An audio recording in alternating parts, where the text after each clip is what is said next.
Now, y'all. All right, we back to the second witness right here. All right, Brian Biasca. All right, see it. His sworn declaration. Audio interview.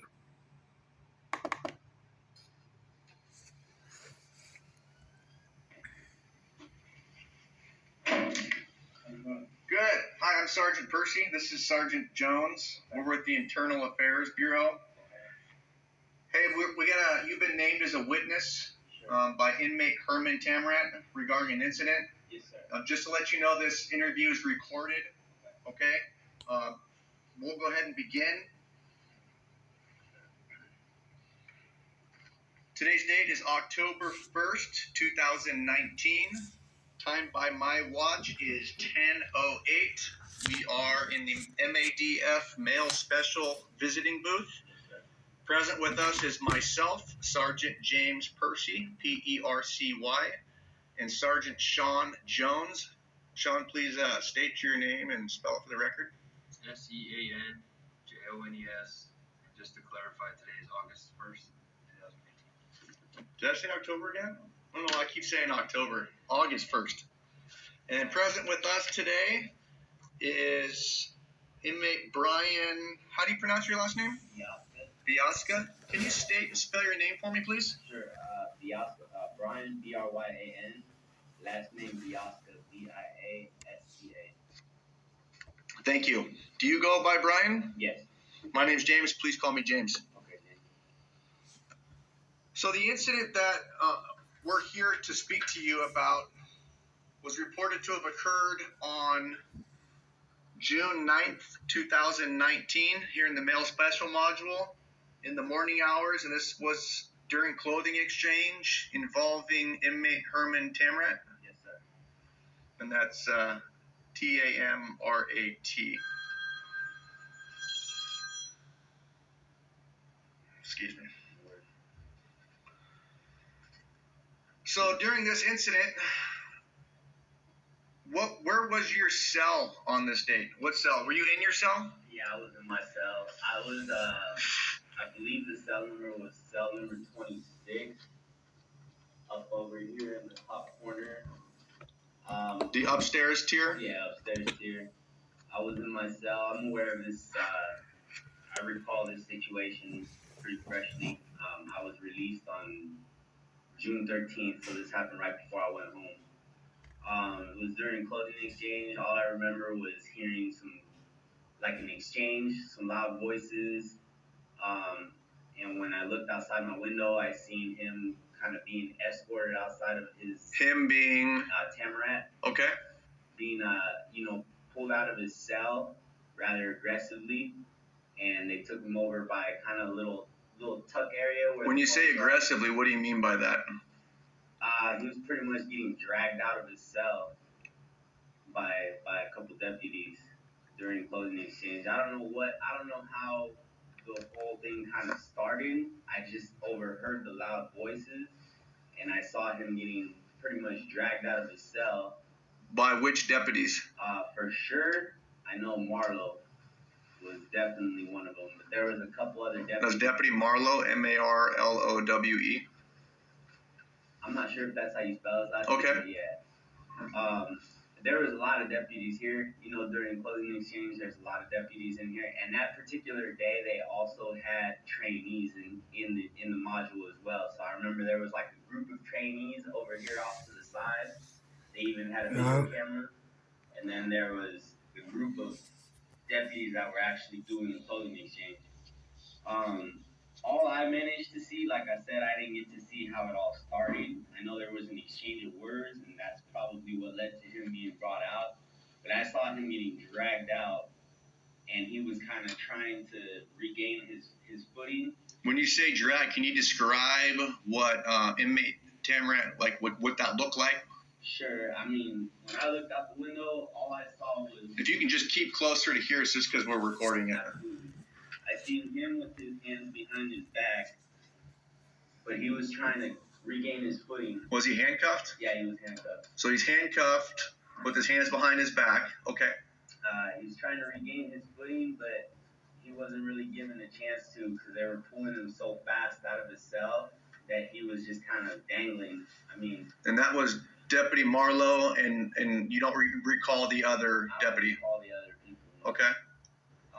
But I mean, the size differential between him and Marlowe is like a little kid compared to a grown-ass man. You know what I mean? Sorry for swearing, but. No, you're okay. It's like a little kid compared to a grown man. I mean, he was trying to regain his footing, but he really wasn't given a chance. I saw he was wearing shower shoes. I saw his shoes kind of just tear. And then that's when they took him into that little, where the phones are. It's like a little tucked away little spot. And I seen him get dipped pretty hard on his face against the wall. When you say dipped, what do you mean by that? As in face first, straight up into the wall. There was another exchange, some cursing between one another. Between who? Him. Between Tamrat? Yeah, and the deputies. You heard cursing between them both back and forth? Yeah, both back and forth. Did you hear, or do you recall specifically what Tamrat or a specific deputy said? Or Nah, I'm not gonna lie to you. That part I can't remember, but I do remember they were swearing back and forth to each other. Okay. Thank you for being honest. Yeah, no worries. Exactly what was said, I'm not sure, but yeah, he got face first up against the wall, pretty bad. So that's when I was out my window. I remember the deputies started kind of telling everybody to get off their doors. So I did kind of get off my door, but before I got off my door, I saw them start to take him outside. Who took who? Marlowe and a couple other deputies. Again, I'm not sure exactly who else. I know Harris was there. I do remember Harris being there, but Harris didn't really have his hands on anybody. He was just kind of directing traffic, if you will. And they started to kind of escort him outside of the module. That's when I saw all the blood coming down his face. But I do recall that before he made it outside the module, there was they dipped him again. This time, I think, face first, eyebrow up against the window. I didn't see that with my own eyes, but I heard the loud boom. And when we came out afterwards, we observed them cleaning up the blood on the floor. So, I mean, he took it pretty bad. So between the point when you referenced it, his first dipping, right? Yeah. When he was initially taken out of the cell, is that what you're referring to? So between that time and the time where he struck, what you said, the window? Yeah.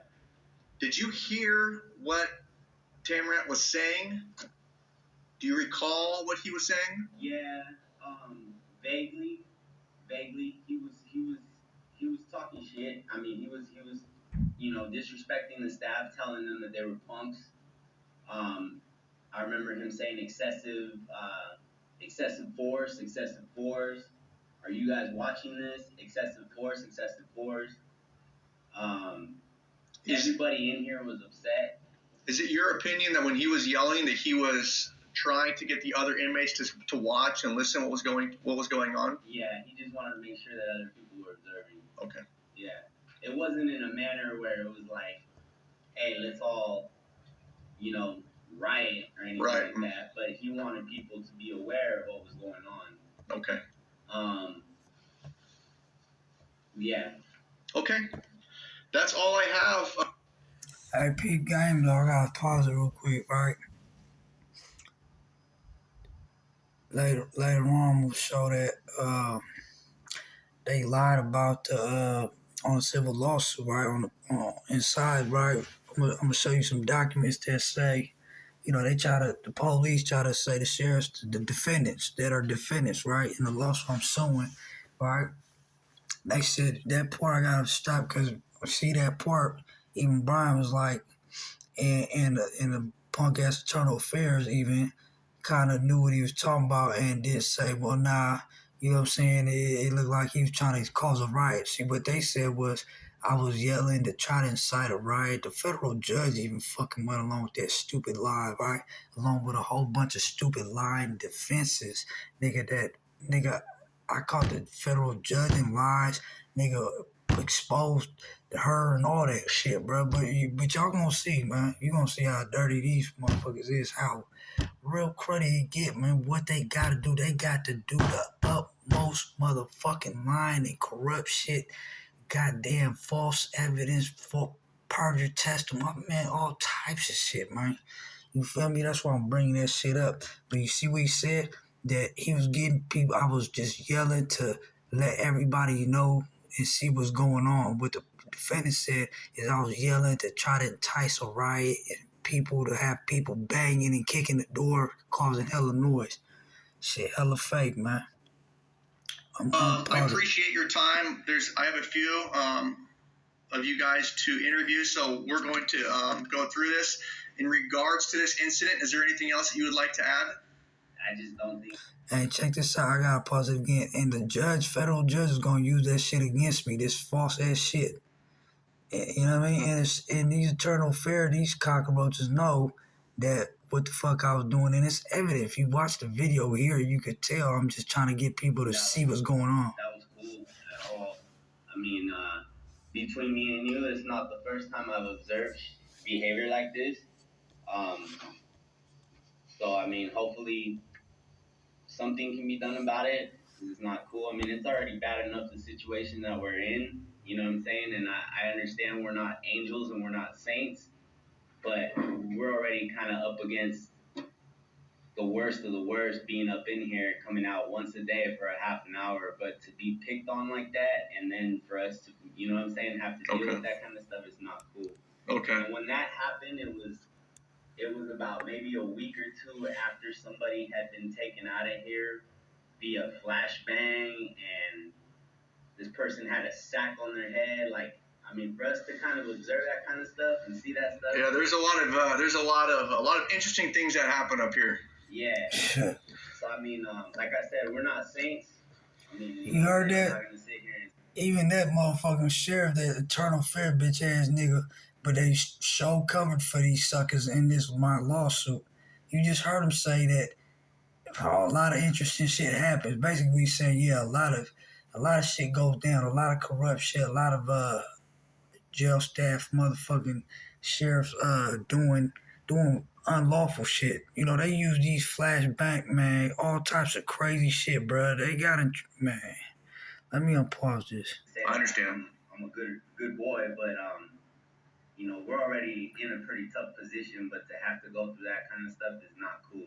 Sure. Well, Brian, I appreciate your honesty, and I appreciate you when you tell me if you don't recall specific details that you don't just give me information that's not true. So I'm going to stop the tape. All right. Time by my watch is 10:18.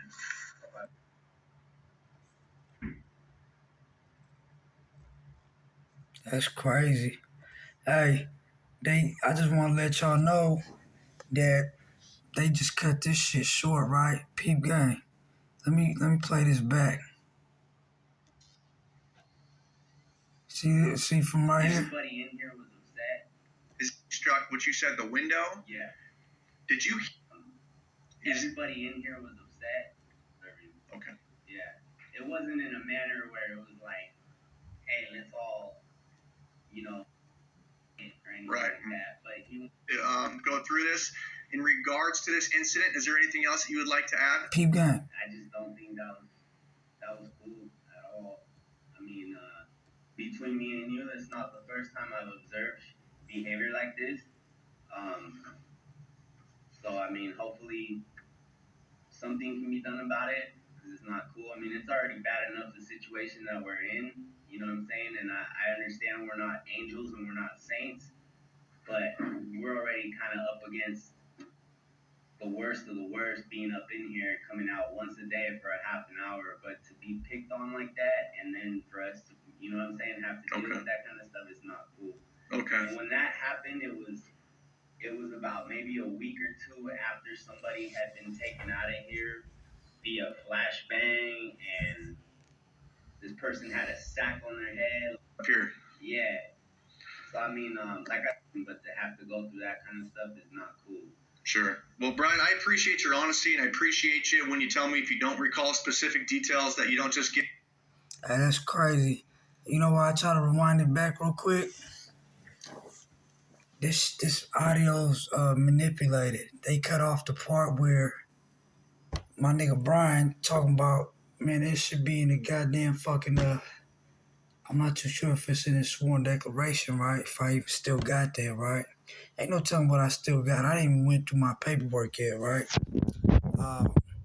Peep game though.